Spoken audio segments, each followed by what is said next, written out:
matrix is everywhere. It is all around us, even now in this very room.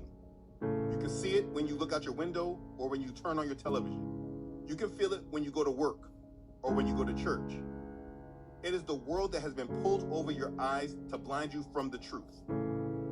What truth? That you are a slave. Like everyone else, you were born into bondage.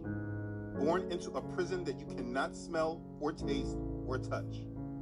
A prison for your mind. What is the matrix? Control. Just like that. And then he says, the matrix is a computer-generated dream world built to keep us under control in order to change a human being into this. And he shows a battery.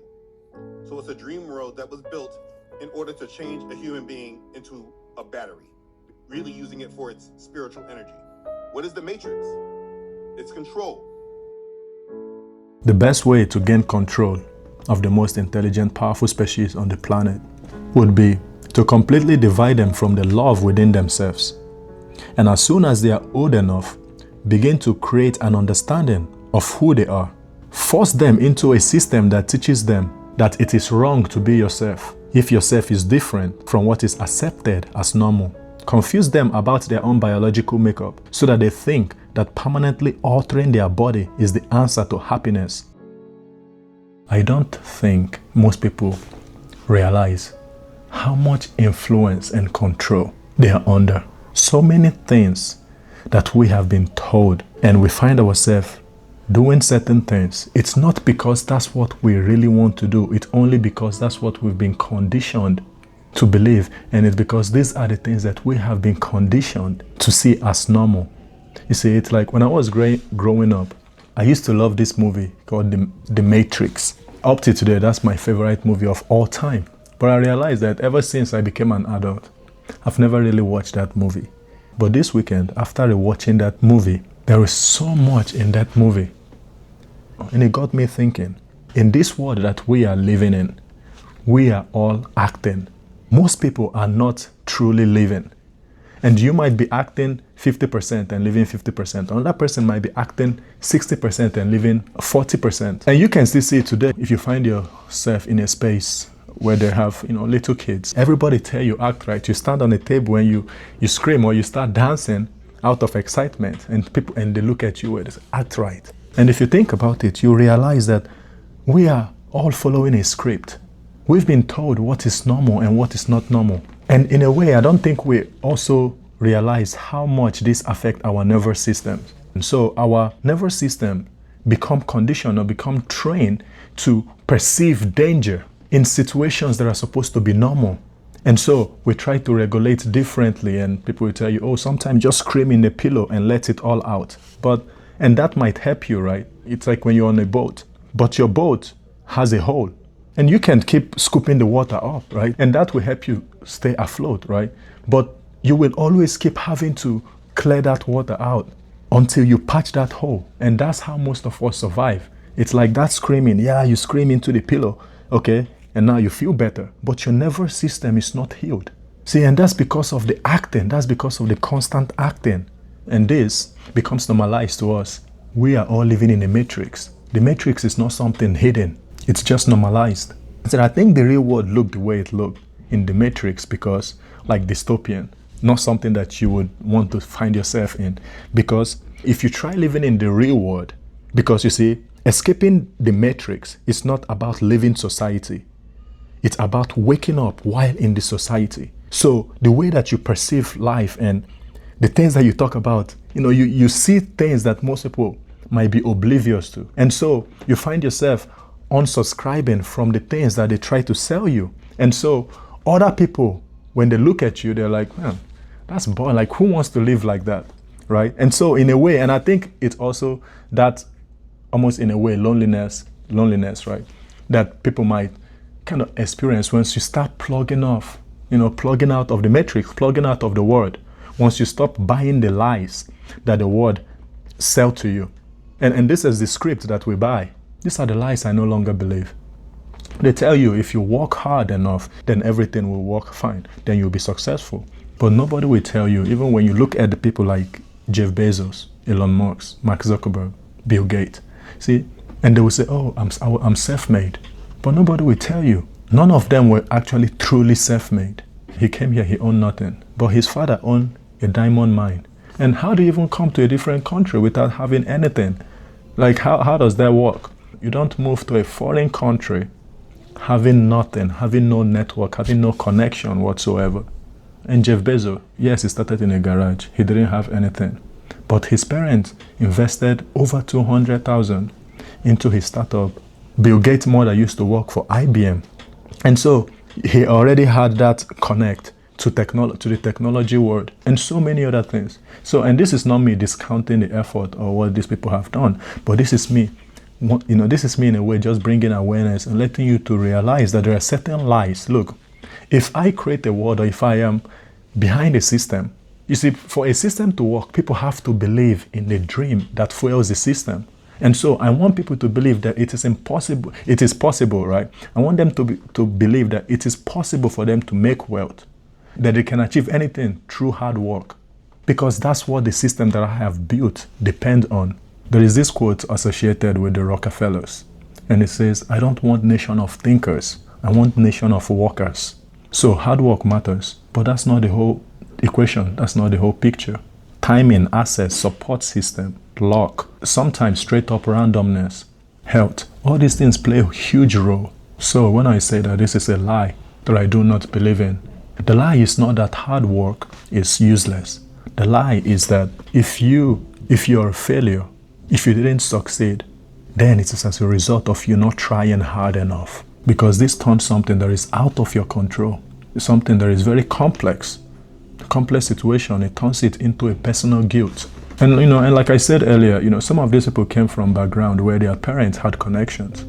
Now, does that mean you say, oh, your parent had the connections? No, it's good for them. If you come from a family where they have connection, that's a blessing. Take advantage of the connection, take advantage of the things that you have. Good for you. So all I'm saying is, don't believe certain lies. See the lies in the truth that the world has told you to believe. Why do you consider that to be a failure? Is it because you're operating in that system?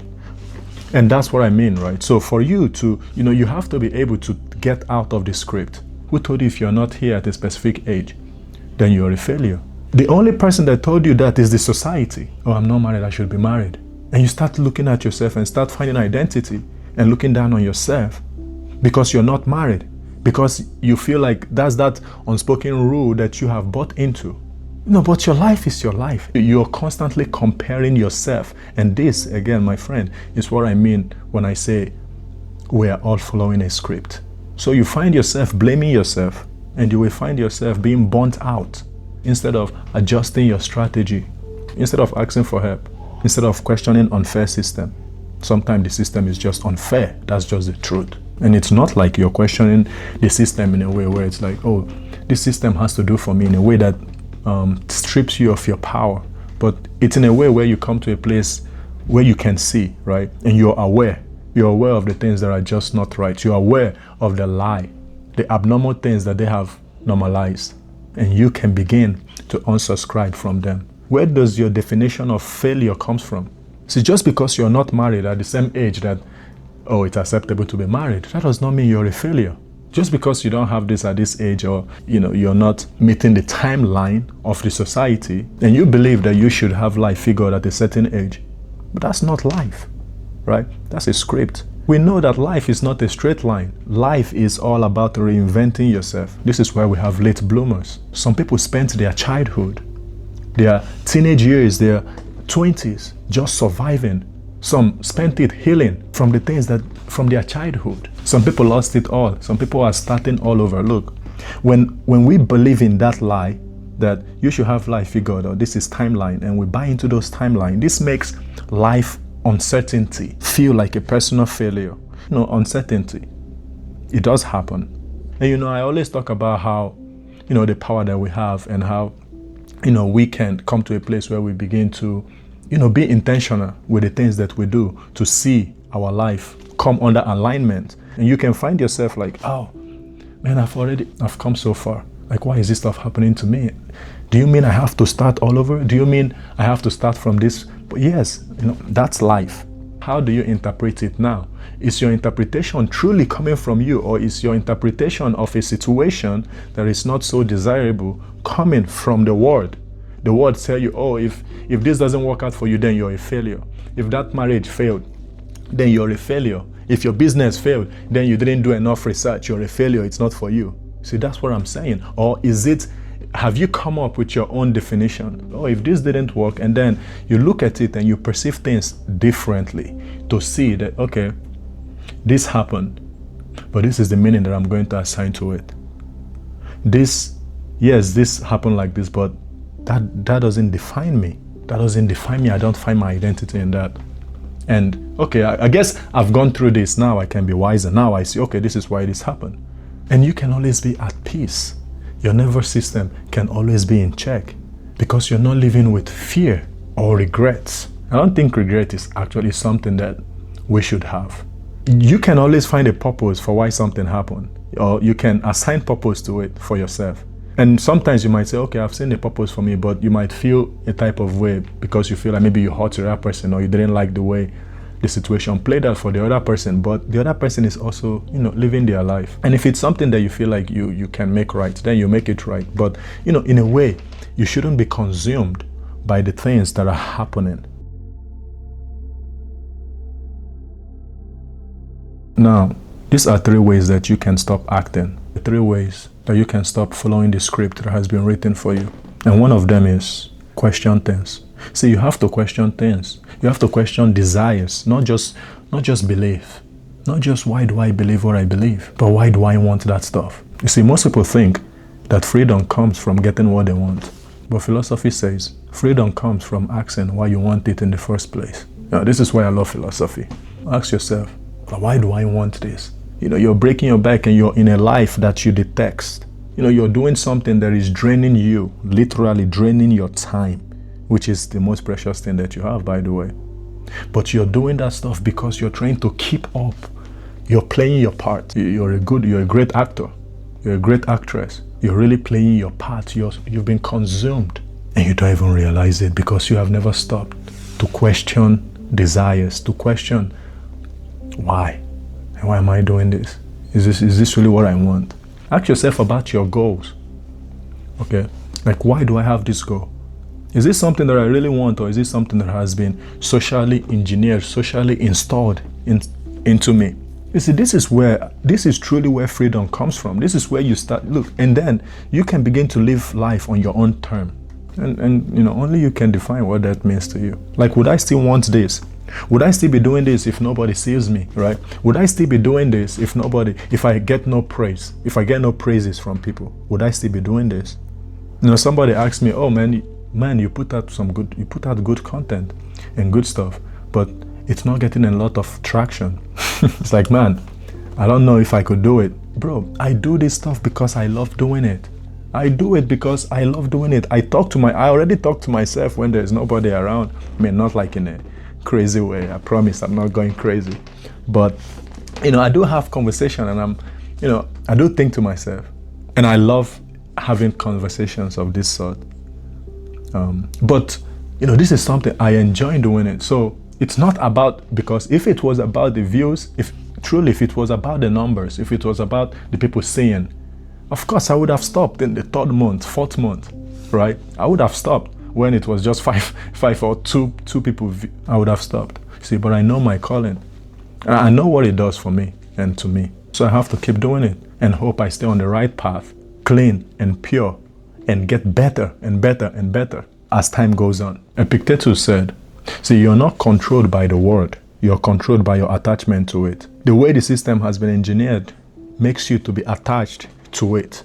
There are most of you who want to detach from the system, but it's so difficult. You don't know how to detach from the system. You're so tied up to the word that it's almost near impossible for you to detach from the word. So question everything. Question your desires. You say, question the trends. Question everything, because the moment your desires shrink, that means you're able to detach from things. So things no longer have power over you. And that's because you have found something greater outside of those things. And the second thing you need to do to unplug from the script, to stop acting and start living your life, is to Treat most rules loosely. Treat them like they're optional. Society runs on unspoken rules. Okay, these are the rules that tell you what success looks like. The rules that tells you you should have your life figured out by this time. The rules that set timeline in front of you. The rules that tell you this is what normal is. We are all acting. It's not the real you. And so to look at a child running and you want that child to, you want to restrict that child and you tell them, act right. It's not right. Oh yeah, but the child is look, that child is free. That child is free. Look, okay, since you've been grown, look at the stresses that this world bring on you, right? Look at the stresses. Look at all the anxieties that ruins your nervous system. Always make you stay in a state of fight or flight. Always make you perceive danger, even when there is no danger. When I see kids, even at the store, when you see them running around, I'm like, yeah, let them run around. Let them run around. Like, how long before the world start telling them, okay, look, you can't do that, you can't dance. We've become the enforcers and perpetuating that unspoken rule. You stand and you feel free. They make fun of you. You go viral on social media. You go viral on social media for dancing or for doing some stuff. They'll say, oh my God, he's corny. The person is being real. That's what real looks like. That's what living with no apologies look like. And the thing is, so many people want to be free, but they can't be free. And instead of them encouraging people when they see people being free, being their authentic self, and that's what I'm saying. It's easy for you to think that you are free. It's easy for you to think that, you have not been influenced. But we're all acting. Some act 60% and live for real, 40%. Some are acting 30% and living 70%. I'm just presenting it. This is something to think about when you have nothing to think about. But like I said, don't be too rigid with these rules. They are not laws. You make your own rule. You decide what success means to you, right? You decide what normal is to you. Obviously, I want to say, of course, in context, because I think if you're watching, I know if you're watching this, I know you're a smart person, because I don't know how long this video is right now, but you're watching this, you're not on some brain rot content, people that can't sit down and watch 5 minutes or 10, 20 minute video. So if you're watching this, I already know that I'm not even going to say what I was about to say. And this is how you break this script. See, by actively choosing your own values, choose your own definition of success, choose your own definition of what's normal. So create your own value, even if it makes people uncomfortable. And the third and final key, see the game while you're playing it. I know I said this earlier. A person who does not know what game they are playing, or who does not know that they are in a game, is playing to lose. And what I'm really talking about is awareness. The matrix isn't hidden. It's just normalized. You see that job, you're afraid to leave. You shouldn't be there. You see your political stand. You think you're all different, but you don't know that you're all one and the same. You're all one and the same. And they got you where they want you. Social media, the comparison, the outrage circles we see. People are mad. They don't even know why they are mad. Oh, this person said this. Oh, this person said it. Oh, what did they say? They can't show you. They didn't see it. They only heard. They only heard that that's what this person said. And they're outraged. You're giving them your energy. They want you afraid. They want you angry. That's where they want you. And they go behind closed doors and they laugh. These are all games. It's a game. And the trap is thinking that the game is reality itself. That's why they call it the world stage. We look at each other as the enemy. But behind closed door, because we think that the game, we don't see the game for what it is. We look at the game and we think that the game is reality. So they come and they say something in front on the world stage, and they go behind closed door and they say, oh, watch them. We don't like each other, and we don't know why we don't like each other. They give us entertainment because that's the substitute for real joy, for God's joy. Friedrich Nietzsche said, don't just obey or rebel. Observe, then decide how seriously to play. Observe, awareness, then you decide how seriously to play. So as you break the script, as you stop acting and start living, right, you can participate without being consumed by it. As you unplug yourself, yes, you're participating. And by participation, I mean, where else would we go, right? This is the only world we have. This is the only society that we have. And so And so you can participate without being consumed by it. That's living, that's making your own definition, coming up with your own definition, seeing certain places where they're trying to get you under influence and you choose how to respond. It's you being aware. The metrics or escaping the metrics, it doesn't mean escaping society. It's not about escaping society, it's being awake inside of the society or inside of the matrix. Be there without being consumed by it. Why? Because you're aware. Because when it happens, you see it. You see the influence. You see what they are trying to do, right? You see how they get people comparing themselves, people thinking they are ugly. People thinking they are ugly, it's like, who told you you're ugly? And say, oh bro, I'm ugly. Like why? Why do you see yourself as ugly? Who told you? Is it a voice inside of your head? Well, what were you looking at? Were you comparing yourself? Did you stumble across somebody's page and you started scrolling? But as you were scrolling, you were comparing yourself. Who told you to compare yourself? Who told you that person, the way they look, who told you that's the standard of beauty? Sometimes the things that you hate about yourself or the things the world tell you to hate about yourself is exactly what makes you unique. You want to look like everybody else. And so not only are we all following a script, we are becoming copies of each other. You go on social media and it's like, man, everybody look alike. Once you realize the game, you go, oh, you're already less controlled than most people. So question your desires. Know that most of the things that we believe, most rules are optional. Choose your own value, choose your own definition. See the game that you're playing. See the game, be aware. Because the script works. The lies work because of unquestioned desires, unchosen values. The values and the rules that you follow, they are not yours. You were told what success meant.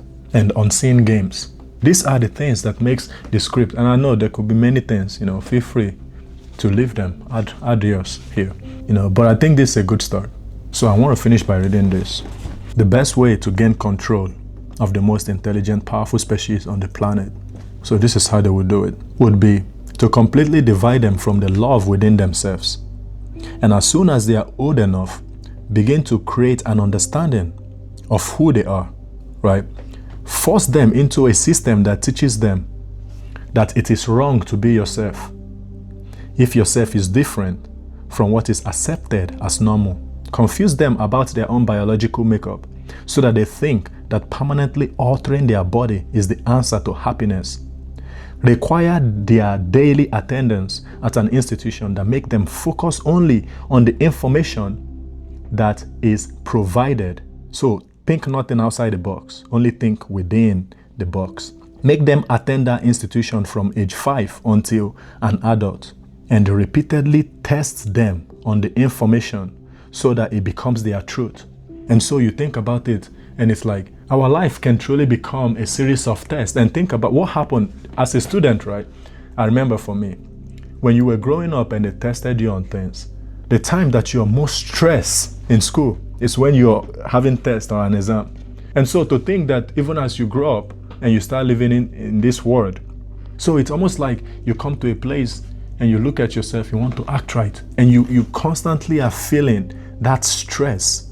So most of us are constantly taking a test, trying to act right. We want to be accepted, we want to be liked, we want to pass am I accepted, am I cool enough, am I liked, am I this? Our life becomes a series of tests. Make them attend that institution from age 5 until an adult and repeatedly test them on the information so that it becomes their truth. Give them an explanation to everything so that they never have a chance to make their own assumptions of the world. Scold them and humiliate them if they suggest an opinion that opposes that of their authorities. Keep reminding them of how cruel their ancestors were to each other in the past, and broadcast how cruel they are to each other in the present. Only show them tragedies on the news so that they live in fear and think the worst of each other. Convince them that their species used to be that of an incongruent wild animal. Make them think their very existence is so incredibly random that they lack purpose and struggle to make sense of a creator. Tell them that their kind is as smart as they have ever been, so that they don't question the integrity of the system that they are in. Provide them idols with artificial beauty and use them as an example of what it is to look perfect, so that they are never content with their own appearance and can't help but compare themselves amongst each other. Create additive digital platforms that rank them by numbers so that they base their self-worth off of the amount of followers that they have and are never satisfied. Build a society around them in which those who have money benefit and those who don't make money their main focus, but make it so difficult to accumulate that they remain in a place of constant struggle, forced to dedicate the majority of their time to the system that made it this way. Tax them in every way possible, but tell them it is for their own benefit so that they don't think twice about paying it. Take so much time and energy throughout the week, but give them 2 days to themselves so that they feel a sense of reward and don't fight back. Promote the consumption of poison in every social setting so that even on those 2 days, they remain disconnected from themselves and each other. Pump their food with excessive sugars and additive chemicals, but make it cheap. Advertise it and make it easily accessible so that they never stop consuming. When their food make them sick, prescribe them medication that only mask the symptoms. Thank you guys so much for watching this. I really appreciate it. And I just want to say, really allow yourself to start living. Find out your hobbies. And if you don't have hobbies, try to find out things that you enjoy doing. And I know it can be easier said than done, but you have to do it. And in a way, I think that might be something that is actually holding you, keeping you from becoming the person that you want to be, that you're supposed to be. That's something I did, and I know how helpful it was for me, and it's something that I'm still allowing myself to do. So, with that being said, continue to do the best with the things that you have. Love you.